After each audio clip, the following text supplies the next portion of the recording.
မကောင်းမှုဒုစရိုက်လူရက်မှုတွေလူတွေရဲ့လောဘဒေါသတွေနဲ့ပြည့်နှက်နေတဲ့မျိုးပြရဲ့အရေးအောက်ကမတရားမှုတွေကိုတိတ်တဆိတ်စောင့်ကြည့်ရင်မကောင်းသူကိုပဲကောင်းသူကိုကယ်ပြီးတရားစီရင်တတ်တဲ့အမှောင်တွေကလူတစ်ယောက်သူ့နာမည်ကခရော့မန်ကြီးကန်းလူသားမျိုးကလူတွေတိကျတဲ့အချက်တစ်ခုရှိတယ်မကောင်းမှုလုပ်တဲ့သူတွေဟာအမြဲတမ်းတညတဲ့ပျောက်သွားတတ်ကြတယ်ပထမဆုံးကလောင်းကစားနဲ့လူငယ်တွေကိုဖျက်ဆီးနေတဲ့အကြီးအကဲတစ်ယောက်နောက်တစ်ယောက်ကမူရစ်စေအမှုအပြင်လူကုန်ကူးနေတဲ့လူတစ်ယောက်သူတို့ပျောက်သွားတဲ့ညတိုင်းလမ်းမအပေါ်မှာကြီးကန်းစုကြီးလှည့်ပတ်ပြန်တန်းနေတတ်တယ်လူတွေကအဲ့ဒီအကြောင်းကိုကြီးကန်းလူသားပြန်လာပြီလို့ပြောကြတယ်အမောင်ထဲမှာပုံနေတဲ့လူယုံမာတွေသတိထားငါကကံကြမ္မာရဲ့တမန်တော်ကြီးကန်းလူသားတွေးထဲမှာစီးစင်းနေတာကရှေးဟောင်းပညာရှိတွေရဲ့တခြင်းပတိစိတ်ရင်းနဲ့ဓာတ်ကိုတွေးထားတယ်မင်းတို့တိဆောက်ထားတဲ့နန်းတော်တွေကငါတို့အမိုက်ပုံငါရဲ့အဟစ်တန်ကမျိုးအိမ်မဆိုးဖြစ်လာမယ်အိမ်မဆိုးမတရားမှုရှိနေ၍ငါရှိနေမယ်အမောင်ကိုခွင့်မဲ့ကြီးကန်းလူသားမတရားမှုရှိနေ၍ငါရှိနေမယ်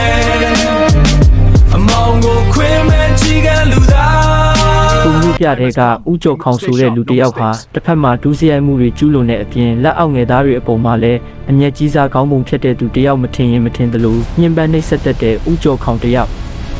တညမှာတော့လေပြင်းထန်နေတဲ့အချိန်ကြီးကန်းအော်တန်တွေထွက်ပေါ်နေတယ်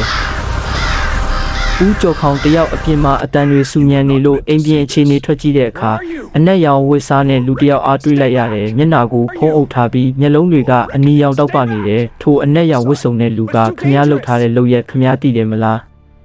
ဆိုပြီးအတန်နဲ့မေးလိုက်တယ်ထို့နောက်ဦးကျော်ခေါင်တယောက်ကြောက်လန့်သွားပြီးသူ့ရဲ့လက်အောက်လူဆိုးလူမိုက်များအားတိုက်ခိုက်ဖို့အမိန့်ပေးလိုက်လေသည်ဦးကျော်ခေါင်ရဲ့လက်အောက်လူမိုက်တစုနဲ့ကြီးကန်းလူသားတို့တိုက်ခိုက်ကြတယ်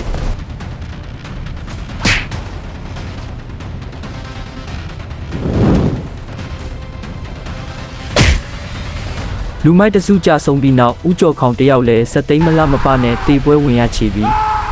နောက်နေ့မှာဦးကျော်ခေါင်တယောက်ညအချိန်မတော်တွင်ကြီးကန်းလူသားရဲ့တရားစီရင်မှုအောက်မှာပါသွားချီပြီးဆိုတဲ့သတင်းနဲ့အတူကြီးကန်းလူသားရဲ့သတင်းလည်းတစ်မျိုးလုံးပြန့်နှံ့သွားခဲ့သည်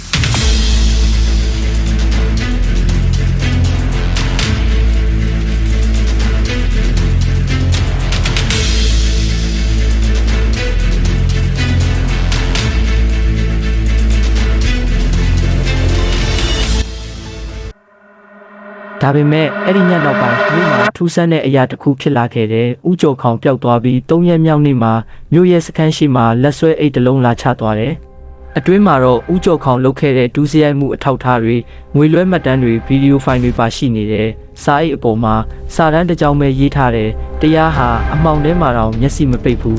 ။ရဲများစုံစမ်းစစ်ဆေးမှုလုပ်တဲ့အခါမြို့ထဲမှာလှုပ်ဝက်စည်းရုံထားသောအဖွဲ့အစည်းတစ်ခုရှိနေသေးသည်ဆိုတာသိရှိလိုက်ရသည်။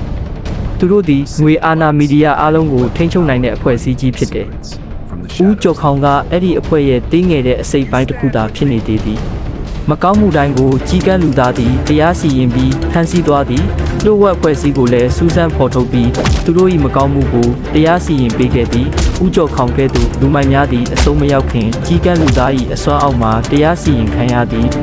မကောင်းမှုဒုစရိုက်မတရားမှုတွေဆက်လက်ရှိနေသည်တရားစီရင်တဲ့တရားသူကြီးတဦးလည်းဆက်လက်ရှိနေအောင်ပါ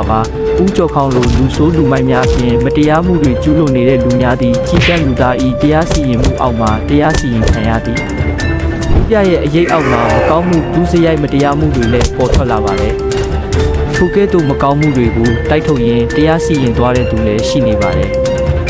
သူကတော့အမှောင်ထဲကတရားသူကြီးကြီးကန်းလူသားDusty vinyl crackle in a deep, distorted crow. Muffled jazz saxophone loop starts playing behind a heavy kick drum. လမ်းမပေါ်ကကတ်တရားတွေထက်ငါချေရာတွေထင်တရားမှုရဲ့နတ်အသက်ကနှာခေါင်းထဲမှာဆွဲမြဲနေစေအမဲရောင်မွေးအသက်ကနှာခေါင်းထဲမှာဆွဲမြဲနေစေအမဲရောင်မွေးတောင်တွေကငါရဲ့တန်ချက်ကပဲတတိယမျက်လုံးပွင့်လာချိန်မှာမင်းတို့လေအညာတွေမြင်နေကြောင်းတွေကထောင်တွေဖြစ်ပြီးဆရာတွေကချင်းထောင်မှုတိညာကိုပိတ်ဆို့ထားတဲ့စနစ်ကြီးကိုချင်းထောင်မှုတိညာကိုပိတ်ဆို့ထားတဲ့စနစ်ကြီးကိုငါဖြုတ်ခွင်းမဲ့ခေါင်းလောင်းတန်မဟုတ်ဘူးဒါကတိုက်ပွဲခေါ်တန်းအမောင်ထဲမှာပုံနေတဲ့လူယုံမာတွေသတိထားငါကကံကြမ္မာရဲ့တမန်တော်ကြီးကန်းလူသားတွေးထဲမှာစီးစင်းနေတာကရှေးဟောင်းပညာရှိတွေရဲ့တခြင်းပတိစိတ်ရင်းနဲ့ဓာတ်ကိုတွေးထားတယ်မင်းတို့တိဆောက်ထားတဲ့နန်းတော်တွေကငါတို့အမိုက်ပုံငါရဲ့အဟစ်တန်က မတွေအိမ်မဆိုးဖြစ်လာမယ်အိမ်မဆိုးမတရားမှုရှိတဲ့ရွေငါရှိနေမယ်အမောင်ကိုခွင်မဲ့ကြီးကလူသားမတရားမှုရှိတဲ့ရွေငါရှိနေမယ်အမောင်ကိုခွင်မဲ့ကြီးကလူသားနှခပ်ပတင်ရငါရဲ့အချိန်ရောက်လာပြီမွေးရပါနာကျင်မှုကိုခွန်အားဖြစ်ပြောင်းလဲဖြစ်တယ်မင်းတို့ရဲ့ရုံမြင်ကြားကထုတ်လွှင့်တွင်နာတွေကစိတ်တောက်ငါအုံနောက်ကတော့စကြဝဠာနဲ့တိုက်ရိုက်ဆက်သွယ်ထားလမ်းဘေးကဖုံမုံတွေကြားမှာစကြမင်းကိုရှာတွေ့တယ်မင်းတို့ကဖုံမုံတွေကြားမှာစကြမင်းကိုရှာတွေ့တယ်အနာရှင်တွေရဲ့အမိတ်ကငါအတွက်တော့လေတိုက်တန်မဲ့အိတ်ကထဲမှာကြောက်ဆောင်တွေထည့်ပြီးရေကူးနေတာမဟုတ်ဘူး